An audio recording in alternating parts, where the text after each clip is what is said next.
तो जहां एक तरफ पूरी दुनिया चाह रही है कि जो युद्ध चल रहा है ईरान, अमेरिका और इजराइल के बीच में वो खत्म हो जाए, वहीं राष्ट्रपति डोनाल्ड ट्रंप, अमेरिका के राष्ट्रपति डोनाल्ड ट्रंप ने एक बड़े ही खतरनाक बयान दिया है। और बयान ये है कि बेशक हमें सालों ईरान से लड़ना पड़े, लेकिन हम ये युद्ध लड़ेंगे। और यहाँ तक कि उन्होंने इशारे इशारे में भी कहा है कि अमेरिकन आर्मी भी वहाँ पर ज़मीन पर उतर कर ईरान के अंदर ऑपरेशन करेगी, कि जब तक लक्ष्य हासिल नहीं होगा अमेरिका ये युद्ध लड़ेगा, चाहे परिणाम वियतनाम की तरह ही क्यों ना हो। अब आप थोड़ा सा आपको वियतनाम के बारे में बता दें कि वियतनाम युद्ध 20 साल तक चला था और उसमें अमेरिका की डायरेक्ट एंट्री करीब करीब 8 सालों की थी। अमेरिका को अंत में वहाँ पर हार का सामना करना पड़ा था, क्योंकि जो वहाँ पर 2 गुट थे, वहाँ जो लड़ाई चली थी उसमें बीच में अमेरिका घुसा था। उस बीच में अमेरिका के 58,000 सैनिक मारे गए थे और उसके बाद अमेरिका को वहाँ से पैर पीछे खींचने पड़े थे। बहुत बुरी तरह से अमेरिका की हार हुई थी। वो सबक शायद उससे सबक नहीं लिया है डोनाल्ड ट्रंप ने। और अब ईरान में घुसने की बात कर रहे हैं कि जहां का टेरेन बहुत ही मुश्किल है। ऑलरेडी वहां पर अभी नेटो देश के साथ उनकी तनातनी जारी है, कोई साथ देने को तैयार नहीं है। लेकिन डोनाल्ड ट्रंप की जिद जो है मोनिका, वो मानने को तैयार नहीं है। पहले भी तेल को लेकर जो त्राहिमाम है, दुनिया के सारे देश कह रहे हैं कि भैया इसको खत्म करो, लेकिन डोनाल्ड ट्रंप देख तो गलती कर ईरान पर हमला करके गलती की। अब कह रहे हैं कि बेशक सालों, अब सालों लड़ने का तो मतलब ये हो गया कि क्या ये प्रॉब्लम क्या बहुत लंबा खींचेगा। देखो, सबसे पहले तो यहाँ पर ट्रंप जो है अंडर कॉन्फिडेंट नजर आ रहे हैं, क्योंकि कल तक तो वो यही बयान दे रहे थे।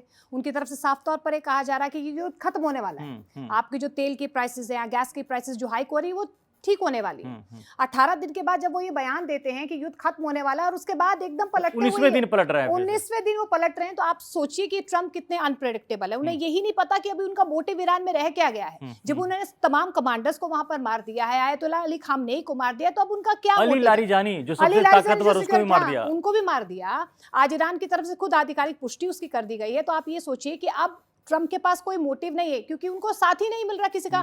नेटो का साथ नहीं मिल रहा, ऑस्ट्रेलिया, जापान, चाइना सबने ही मना कर दिया है। ट्रंप यहाँ पर अलग थलग पड़ते हुए नजर आ रहे हैं। अब उनको समझ नहीं आ रहा है कि वो किस तरीके से कॉन्फिडेंस दिखाएं, अपनी जनता को कैसे सुनिश्चित करें कि जो कदम उन्होंने ईरान के खिलाफ उठाया था वो कदम सही था। क्योंकि ईरान की तरफ से तो पलटवार किया जा रहा है। वो तो कह रहे हैं आप प्रहार कीजिए, हमारे पास तो जखीरा पड़ा हुआ है हथियारों का, हम तो प्रहार करते रहेंगे और प्रहार कर भी रहे हैं। और एक्चुअली जैसे से लड़ाई बढ़ रही है, अमेरिका के अंदर भी काफी बेचैनी हो रही है। लोगों को लग रहा है कि ये भाई लड़ाई जितनी खींच रहा है, अमेरिका का बहुत नुकसान हो रहा है। अब देखिए वहां पर हार्मुज का जो स्थिति है, वहां पर ब्लॉक करके रखा है। वहां पर नेटो का कोई भी देश जाने को तैयार नहीं। उसको पता है कि वहां पर माइंस बिठाए हुए हैं। वहां पर घुसने का मतलब है कि इन्वॉल्वमेंट। और ईरान साफ साफ धमकी दे रहा है कि जो भी आएगा हम उसको छोड़ेंगे नहीं। कोई भी देश चाहता नहीं है कि इस हालात में, जिस तरह की दुनिया के हालात है, वो किसी युद्ध में पड़ना चाहता है। लेकिन डोनाल्ड ट्रंप बजाय कोई कूटनीति का रास्ता तलाशने के, अब वो एक तरफ सही बात आपने बोला कि दावा करते हैं कि ईरान को हमने ऑलमोस्ट खत्म कर दिया है, और जब खत्म ही कर दिया तो फिर आपको अंदर घुसने की जरूरत क्या है। तो इनको समझ में नहीं आ रहा कि कर क्या रहे हैं। आप अपने सैनिकों को भेज रहे हैं ईरान में, और उसके बाद लगातार आपकी तरफ से ये कहा जा रहा है कि हम जल्द ही जो है अब सैनिकों की तरफ से भी जो है प्रहार कर सकते हैं ईरान पर। अब मतलब आपको खुद ही समझ नहीं आ रहा है, क्योंकि रिजीम चेंज हो नहीं रही है। मुस्तफा खामनेई कहां पर है आपको पता ही नहीं है। आपको ये जरूर, ईरान की तरफ से तो दावा किया गया ना कि चंद सेकंड में मुस्तफा खामनेई जो है वो बच गए। आपको ये पता नहीं चल रहा है कि मुस्तफा खामनेई कहां पर है, रूस में है, कहां है। अब आप वही देखिए ना, अब यहाँ भी ये भी सुनने में आया है कि स्ट्रेट ऑफ हॉर्मुज में बाकी तो जहाज जा नहीं रहे हैं, लेकिन रूस और चाइना की तरफ से जरूर जहाज वहां पहुंच रहे हैं हथियारों के साथ। अब यहाँ पर ट्रंप जो है बैकफुट पर जरूर नजर आ रहे हैं, लेकिन ट्रंप को आगे का रास्ता समझ नहीं आ रहा है। अगर वो पीछे हटते हैं तो उनकी बेइज्जती होती है, क्योंकि मिड टर्म इलेक्शंस हैं, उन्हें अपनी जनता के सामने कुछ तो रखना होगा ना कि हमने ईरान पर प्रहार मोनिका जो कहते हैं कि आर्मी भेजने की जो बात कहते हैं, ईरान का जो टेरेन बहुत ही वहाँ पहाड़ी हो, जैसे जैसे अफगानिस्तान वाली स्थिति है ना, ईरान के अंदर घुस करके ऑपरेशन करना ही बहुत मुश्किल है।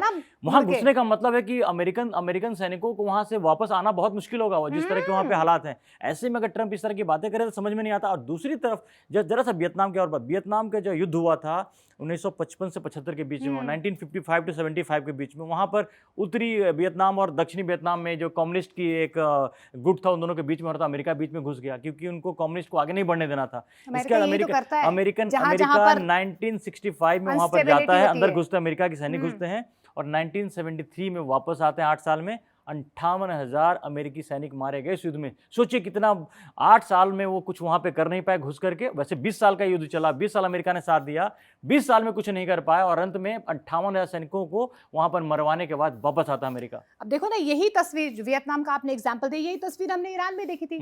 आयतुल्लाह खामनेई के खिलाफ आपने देखा नहीं कि किस तरीके से वहां पर लगातार करप्शन को लेकर हो, या महंगाई जो बढ़ रही थी ईरान में, उसको लेकर जो है जेनजीज की तरफ से लगातार जो है उन पर प्रहार किया जा रहा था। और यही वजह रही कि बार बार यही कहा जाता है ईरान की तरफ से कि जो भी हो रहा है सड़कों पर, तेहरान की सड़कों पर या ईरान के अलग अलग इलाकों में जो कुछ भी हो रहा है, वो सीधे तौर पर यही कहा जा रहा है कि वो अमेरिका का हाथ है इसमें। अब देखिए वही मौका जो है मुझे लगता है कि ट्रंप खो गए। अगर उस वक्त कुछ प्रहार किया होता तो शायद तख्ता पलट की जो बात की जा रही थी वो और हो सकती अभी थी। अभी के हालात ये हैं कि ईरान के जितने भी ताकतवर शख्स थे, या तो जो मिलिट्री कमांडर थे या पॉलिटिकल लीडर थे, एक मुज्तबा खामनेई को छोड़कर के सबको मार चुका है इजराइल, ईरान, हाँ। अमेरिका मिलके।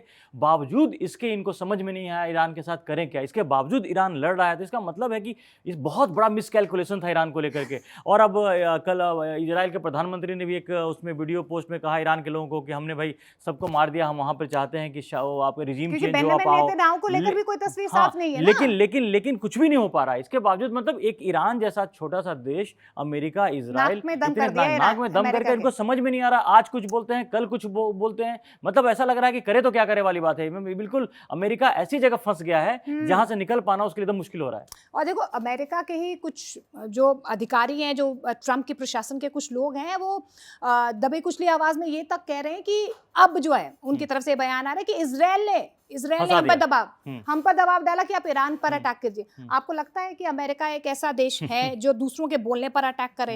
अब खुद ही वो पिछली साल का तो आपको 12 दिन का युद्ध याद ही है, खुद B2 बॉम्बर भेज दिया और उसके बाद जो है छाती तान के ऐलान किया था युद्ध खत्म, सब कुछ खत्म कर दिया हमने, ईरान के सारे न्यूक्लियर साइट्स जो है हमने खत्म कर दिए। और अब क्या कर रहे हैं वो उनको पता ही नहीं है अब क्या करना है। अब इसी वजह से अभी भी देखिए कि सारी युद्ध की वजह भी ट्रंप है, उनकी वजह से युद्ध भी हुआ है। और ये अगर युद्ध नहीं रुक रहा है, अभी यहाँ भी ट्रंप है बीच में।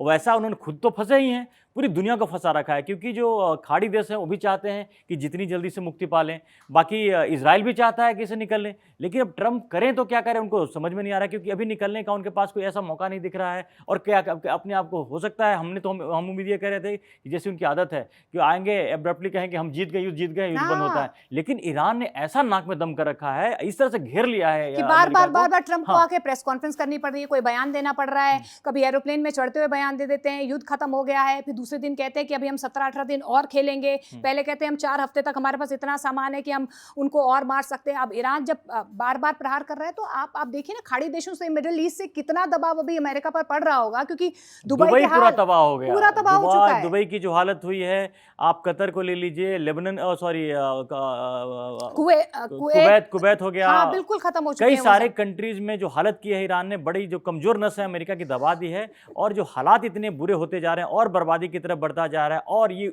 युद्ध अगर लंबा खिंचता है तो ईरान आगे जाके पता नहीं और क्या कर दे। जब जिसको खुद मरना है, बर्बाद होना है, तो ईरान तो देख रहा है कि बर्बाद हो रहा है, लेकिन वो छोड़ेगा किसी को नहीं। अब देखिए, ये पहले तो ये कह रहे थे ना कि इनका क्षेत्रीय विवाद है, शिया सुन्नी मुस्लिम।